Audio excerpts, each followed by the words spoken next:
본문 잠언 23장 15절로 18절 말씀입니다. 15절 내 아들아 만일 내 마음이 지혜로우면 나 곧 내 마음이 즐겁겠고 16절 만일 내 입술이 정직을 말하면 내 속이 유쾌하리라. 17절 내 마음으로 죄인의 형통을 부러워하지 말고 항상 여호와를 경외하라.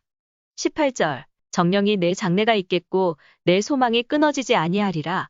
아멘. 하나님께서 복 주시는, 복 받는, 복을 주시겠다는 말씀을 오늘 하세요. 너가 마음을 지혜롭게 하고 마음을 정직하게 하고 마음의 지수를 높이기만 하면, 그러니까 IQ보다 EQ, 즉 지능 지수보다 감성 지수를 높이면 너 마음이 지혜로워지고 너 마음이 정직하게 된다는 것을 오늘 말씀을 하세요. 영국의 유명한 희극배우 찰리 채플린은 매우 불우한 집안에서 태어났어요. 그러나 그는 늘 낙천적으로 살았습니다. 즐겁고 기쁘게 살았다는 말씀이에요. 나비 같은 콧수염, 펑퍼짐한 술통 바지, 그리고 오른쪽과 왼쪽이 뒤바뀐 구두, 이런 것들은 등은 거의 트레이드마크예요. 이 채플린은 남의 흉내를 내는 데는 단연 천재적인 소질을 지니고 있었어요. 그는 진짜 이렇게 정말 유명한 코미디언으로, 유명한 희극배우로 이렇게 남을 흉내를 내고 남을 웃기는 아주 천재적 재능을 지니고 있었습니다. 유명한 코미디언으로 유명세에 몰려 아주 너무나 분주한 시간을 보내고 있었는데, 하루는 그가 남몰래 여행을 떠났습니다. 그가 어느 한적한 시골 마을을 지날 때였어요. 때마침 그곳에서는 채플린 흉내내기 대회가 열리고 있었습니다. 모두들 외모부터 진짜 채플린처럼 분장을 하고 나와서 채플린 특유의 몸짓과 말투를 흉내를 내기 시작을 합니다. 자기를 흉내내고 있는 모습을 본 이 채플린은 장난기가 발동을 했어요. 그래서 그는 자기의 신분을 속이고 그 대회에 출전을 합니다. 그러니까 선수로 참가를 해요. 재미있게도 심사 결과 진짜 채플린은 겨우 3등을 차지했다고 하는 사실. 진짜 채플린 흉내내기 대회에 나가서 3등을 차지했어요. 그러니까 말하자면 자기보다도 더 채플린 같은 사람이 두 사람이나 더 있었다는 그런 말. 그 대회에서는 진짜 채플린보다 더 실감나게 연기를 한 사람이 두 사람이나 더 있었다고 하는 사실. 그래서 채플린이 3등을 했으니까 1등한 사람, 2등한 사람이 있잖아요. 진짜보다도 가짜가 더 진짜 같을 수 있다는 사실을 말해주는 일화가 바로 이 AI입니다. 가짜가 판을 치는 세상입니다. 나는 돌 속에 섞여 있는 옥인가, 옥 속에 섞여 있는 돌인가, 나는 양 속에 섞여 있는 염소인가, 알곡 속에 섞여 있는 가라지인가, 나는 혹시 진짜 같은 가짜는 아닌가, 겉모양만 그럴듯한 의식하는 신앙이 아닌가 돌아보아야 합니다. 나는 얼굴에는 양의 모양을 하고 속에는 노래가는 이리가 들어있지 않는지 나 자신을 점검해 보는 그러한 그리스도인이 되어야 한다는 말입니다. 오늘날 많은 사람들이 한국교회가 타락하고 한국교회가 병들었다고 염려를 합니다. 그렇잖아요. 교회 손가락질하고 교회가 정말 본이 되지 못한 그런 행동을 하니까 예수님 욕먹는 시대에 우리는 살아가고 있어요. 얼마 전까지만 해도 세계에서 제일 큰 교회들이 우리나라에 있다고 하는 이 사실이 자랑스러웠어요. 참으로 엄청난 교인이 있고 엄청나게 큰 교회가 우리나라에 있다는 이 사실이 자랑스러워요. 그러나 이제는 그 자랑이 얼마나 허구인가를, 얼마나 험한 것인가를 느끼게 됩니다. 왜 한국교회가 병들었습니까? 그것은 성공지수는 높였는데 마음의 지수를 높이지 못했기 때문이라고 하는 사실. 다시 말하면 IQ는 높았는데 EQ, 감성지수가 낮기 때문에 그렇습니다. 감성지수가 낮기 때문에 마음이 변하지를 않았어요. 중심이 변하지 않았다는 사실. 외식하는 신앙에 머물러 겉모양만 그럴듯한 외식하는 신앙에 머물러 있기 때문이라는 사실. 예수님을 닮는다는 것은 우리가 신앙생활 하면서 주님 닮아가지 않아요. 예수님을 닮는다는 것은 예수님을 닮는다는 것은 예수님의 능력을 닮는다는 것보다 예수님의 마음을 닮는다는 것이요, 예수님의 인격을 닮는다는 것이라는 사실. 예수님의 마음과 인격을 가지면 그것이 바로 예수님을 닮아가는 것이라고 하는 사실. 오늘날 한국 교회는 예수님의 마음보다는 예수님의 능력을 원했고 예수님의 인격보다는 예수님의 축복을 가르쳤다고 하는 사실. 예수님의 인격보다는 예수님의 축복만을 가르쳤어요. 그 결과 많은 교인들을 영적 불구자들로 만들어 놓고야 말았습니다. 예수님의 마음을 가지면 예수님의 능력은 따라오게 돼 있어요. 예수님의 인격을 닮으면 축복은 반드시 받아 누리게 될 줄로 믿습니다. 인간의 발전과 성공과 희망은 IQ에 달려있지 않다고 하는 사실입니다. IQ가 높다고 해서 발전과 성공과 행복하게 해주는 것은 아니라는 사실. 최근의 연구소에 의하면 IQ보다 EQ가 중요하다는 것을 말해주고 있어요. 그러니까 지능지수보다 감성지수, 마음의 지수가 더 중요하다는 것을 갈수록 이 현대에 와서 갈수록 그것을 말해주고 있는데요. IQ가 인간의 발전, 성공, 행복에 영향을 미치는 것은 약 20% 정도밖에 되지 않는다고 합니다. 20% 정도라고 해요. 그래서 과거에는 EQ, IQ, 지능지수를 높이는 데 애를 썼지만은 이제는 80%의 영향력을 가진 감성지수, 마음의 지수를 높여야 한다고 하는 사실. 우리는 이 세상을 살아가면서 감성지수가 중요한 것을 곳곳에서 체험을 하게 되는데요.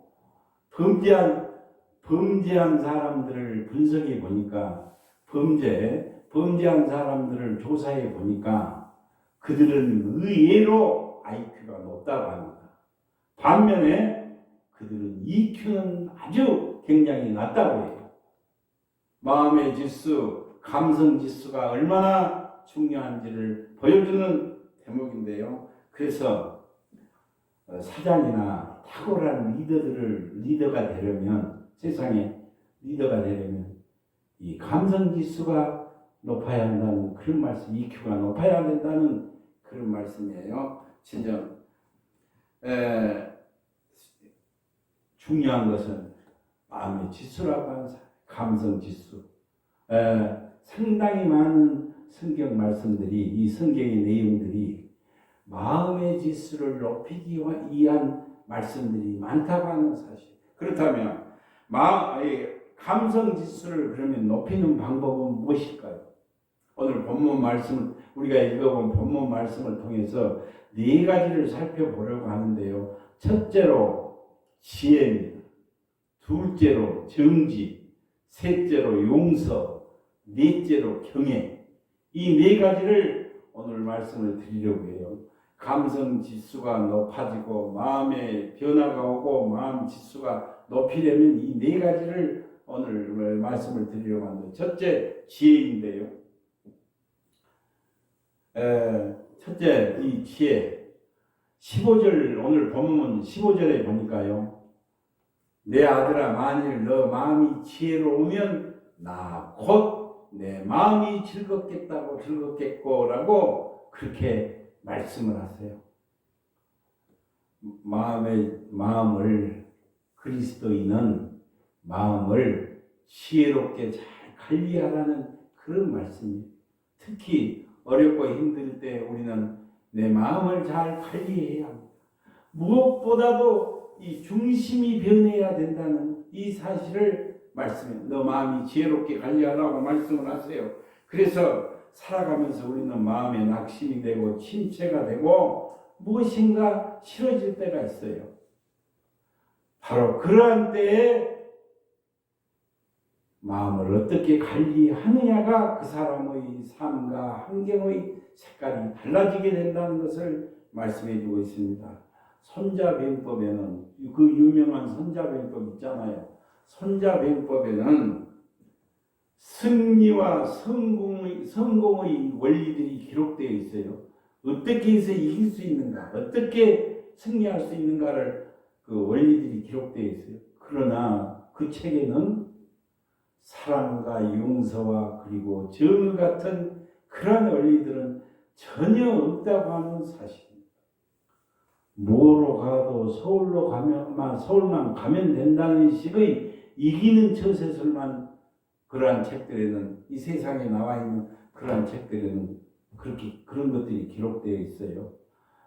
그러므로 우리는 우리의 영혼을 살찌우는 그러한 양서들, 진짜 좋은 책들을 많이 읽어야 되는데, 그것이 바로 성서라고 하는, 무엇보다도 성경을 많이 읽어야 된다. 성경 속에는 우리가 성공할 수 있고 행복하게 살 수 있는 모든 원리가 성경 속에 다 들어있기 때문에 성경을 가까이 하고 성경을 읽어야 된다는 사실. 성경을 듣고 읽고 묵상하고 가까이 하면 우리의 마음의 지수, 감성 지수가 반드시 현격하게, 현저히 높아지게 될 줄로 믿습니다. 성경을 많이 읽으면 모든 지혜가 있어, 이 안에 다 들어있어요. 성공의 길, 축복의 길, 영원한 생명, 영원한 천국, 모든 좋은 것이 이 안에, 이 성경 안에 다 들어있다고, 그 원리들이 다 들어있다고 하는 사실입니다. 두 번째로 정직인데요. 지금 감성 지수, 마음의 지수를 높이려면 어떻게 해야 되는가를 지금 말씀드리고 있어요. 두 번째는 정직인데요. 16절 말씀해 보니까요. 만일 너 입술이 정직을 말하면 내 속이 유쾌하리라고 그렇게 말씀을 하세요. 그리스도인은 항상 정직해야, 성실하고 정직해야 된다는 사실이에요. 정직을 말해야 돼요. 정직하게 말을 해야 돼요. 말도 정직하게 하기를 힘써야 된다는 사실입니다. 그것을 위해서는, 그러기 위해서는 먼저 거짓 자아부터 깨뜨릴 수 있어요. 네가 어떤 사람인가를 볼 수 있어요. 거짓 자아를 깨뜨릴 수 있어야 합니다. 왜 우리가 하나님을 만나지 못합니까?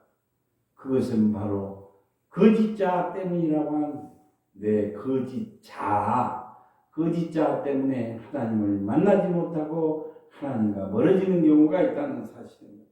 그 거짓 자아 때문에 우리는 나 자신의 얼마나 부족한 존재인가를 깨닫지 못해요.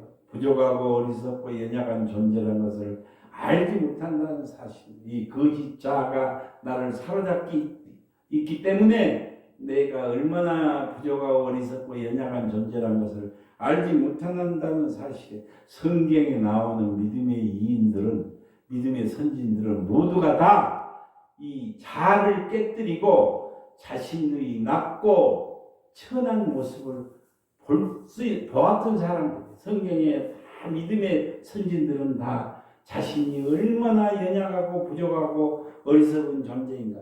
오직 하나님만이 전능자이시고 그분만이 나를 통해서 놀라운 역사가 일어나게 된다는 것을 알았던 사람, 그걸 깨달은 사람이 바로 믿음의 선진들이었다는 사실이에요. 사도 바울은, 그 유명한 사도 바울은 자기 자신을 가리켜서 죄인 중에 괴수라고 그렇게 고백한 사람이잖아요.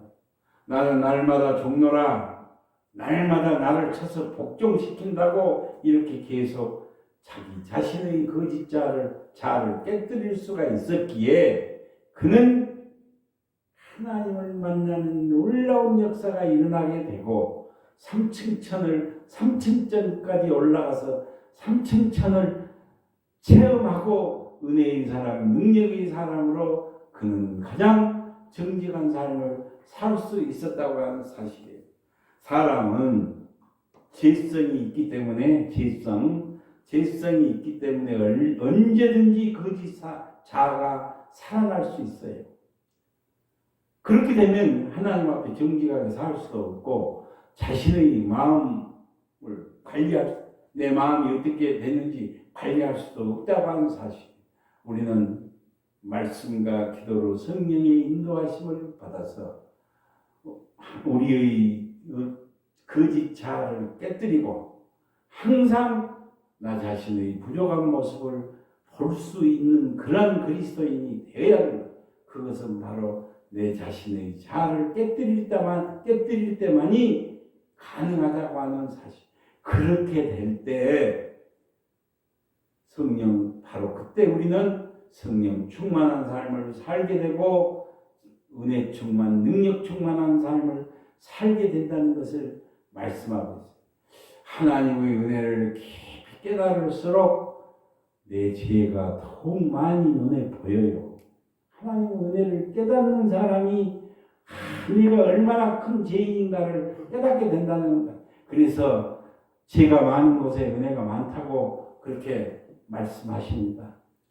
구속의 은혜를 깨달으면 깨달을수록 더 겸손해진다고 하는 사람. 왜? 자신을 알기 때문에. 구속의 은혜를 깨달으면 깨달을수록 더 겸손해, 더 진실해진다, 더 정직해진다고 하는 사실. 우리는 항상 스스로 정직하기에 힘써야 돼. 그리스도인 구원받은 성도는 정직하기를 힘써야 되고 자녀들 앞에서도 정직함의 본이 되어야 된다는 사실. 기도의 본이 되어야 되고 부모가 기도하는 모습을 보여줘야 자녀가 그 모습을 보고 따라갈 거 아니에요. 기도하는 모습을 보여줘야 되고 말씀 성경을 읽고 듣고 묵상하는 본을 보여줘야 되고 그리스도의 향기를 나타내야 된다는 사실이에요. 우리는 자녀들을 야단을 칠 때, 훈계를 할 때나 야단을 칠 때 이 야단이 분노인가 사람인가를 정직하게 분별할 수 있어야 합니다. 무엇보다도 자녀들 앞에서 부모 자신이 본이 되어야 한다는 그런 말씀입니다. 또한 상대방의 처지를, 대인관계에서도 그래요. 또한 상대방의 처지를 이해하고 나 자신에게 대화를 많이 해야 돼요. 역지사지 해야 된다는 그런 말씀. 아마 무슨 일이 있었겠지. 아마 무슨 사정이 있었겠지.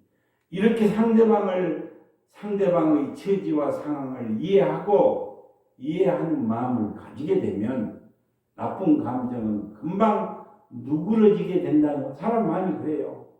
상대방 편에 서서 역지사지하고 상대방 입장과 처지를 이해를 하는 마음을 가지면 나쁜 감정이 금방 누그러지게 된다는 사실이에요. 진정 그래서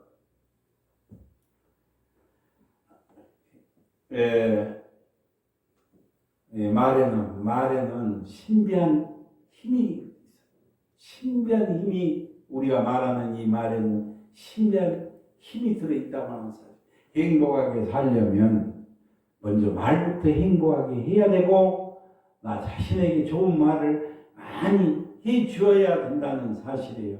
민수기 14장 28절에 보면 이런 아주 말씀이 있어요. 하나님께서 이렇게 말씀하십니다.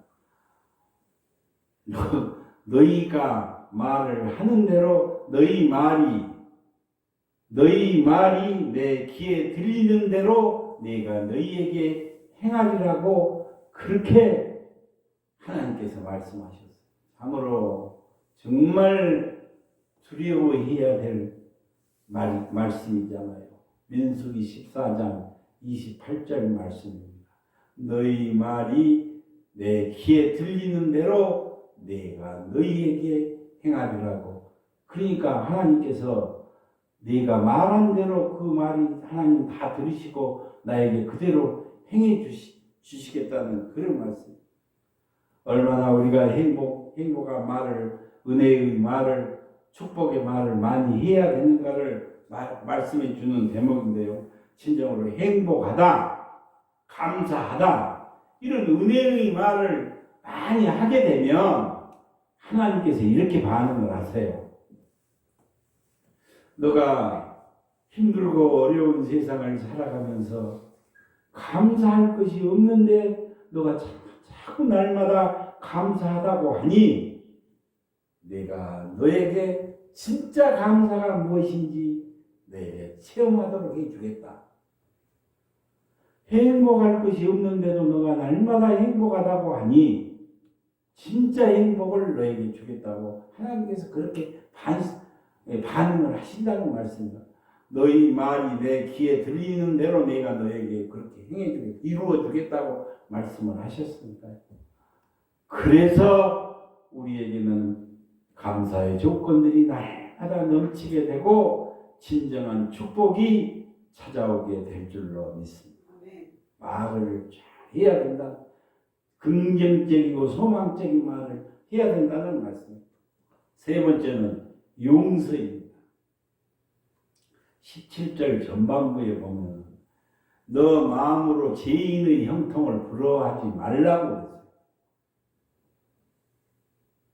죄인들이 형통하게 잘 되는 거 있잖아요. 그거 보고 부러워하지 말라고. 악인이 잘 사는 것 보고 부러워하지 말라는 그런 말씀입니다. 마음의 지수를 높이려면 악인이 잘 되고 떵떵거리고 사는 것, 그것을 부러워하지 말고 남과 비교하지 말라는 것이, 내 감성, 내 안에서 중심이 변하고 성령 충만, 은혜 충만, 능력 충만한 삶을 살려면 남과 비교하지 말고 그 악한 사람들이 잘 살고 형통하는 것을 부러워하지 말라는 그런 말씀이, 무엇보다도 용서하는 마음을 가지라는 그런 뜻이에요. 용서가 있어야 된다는 그런 말씀입니다. 모든 인간은 너나 나나 할 것 없이 모든 인간은 죄인이고 실수가 많은 존재이기 때문에 용서가 따라야 된다. 이러한 분명한 현실 앞에서 가장 필요한 무기는 용서라고 하는 사실. 용서는 행복과 직결되는 행위예요. 내가 행복하려면 용서부터 먼저 해야 해요. 누구든지 용서해야 행복이 되게 된다는 사실. 선물 중에서도 용서보다도 더 큰 선물은 없다고 하는 사실. 용서가 그렇게 큰 선물이라고 하는 사실입니다. 가정생활이 잘 되게 하는 가장 위대한 비결도 용서에 있다고 합니다. 이 용서가 없으면 가정이 분란으로 가거든요. 상처받는 가정, 날마다 정말 기쁨과 평안이 사라지고 마는, 그러니까 가정이 잘 되게 하는 비결도, 가장 위대한 비결도 용서라고 하는 사실입니다. 오늘날 많은 가정들이 상처로 신음을 하고 있는데 그 이유가 왜 그럴까요?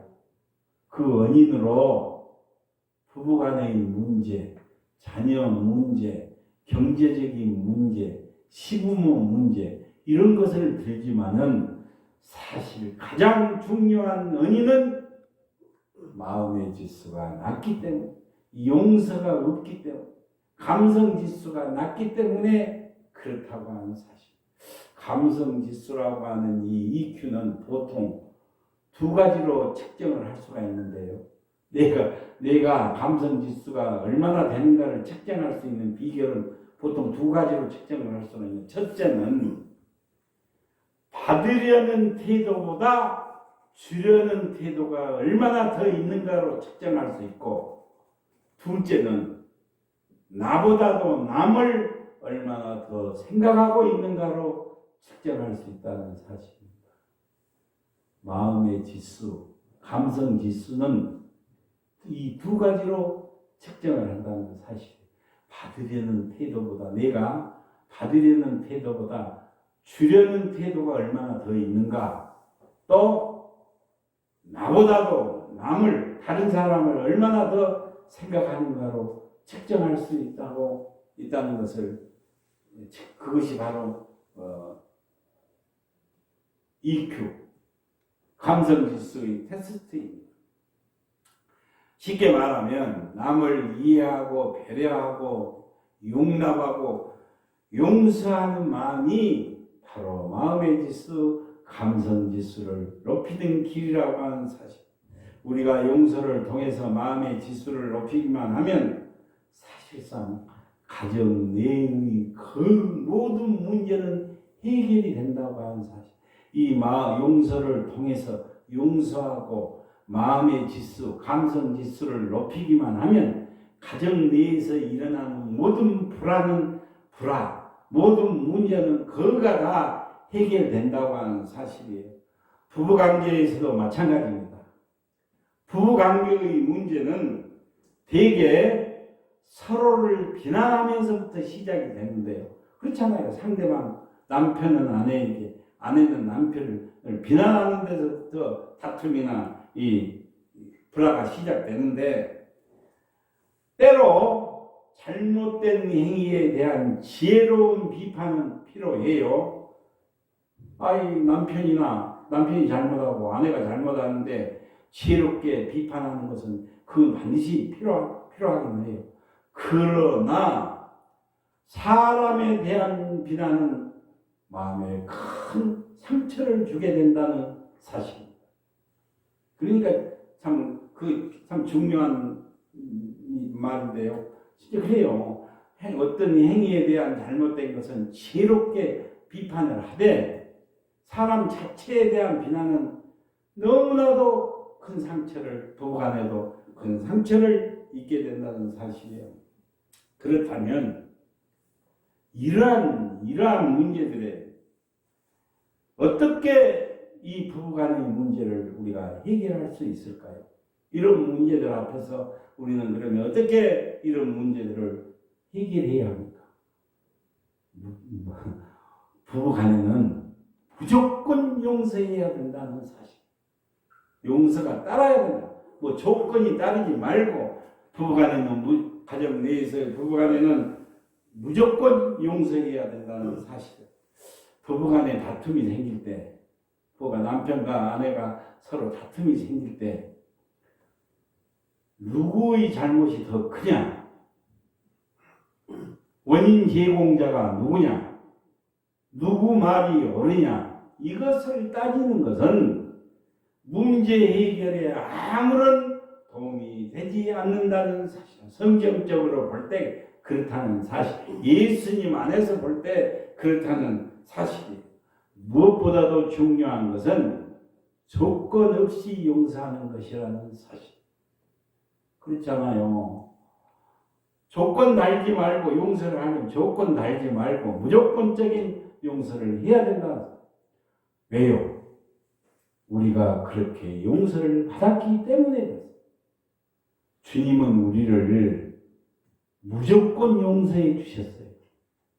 만일 주님께서 이 조건을 달았다고 한다면 이 세상 천지에 용서받을 사람은 단 한 사람도 없다고 하는 사실.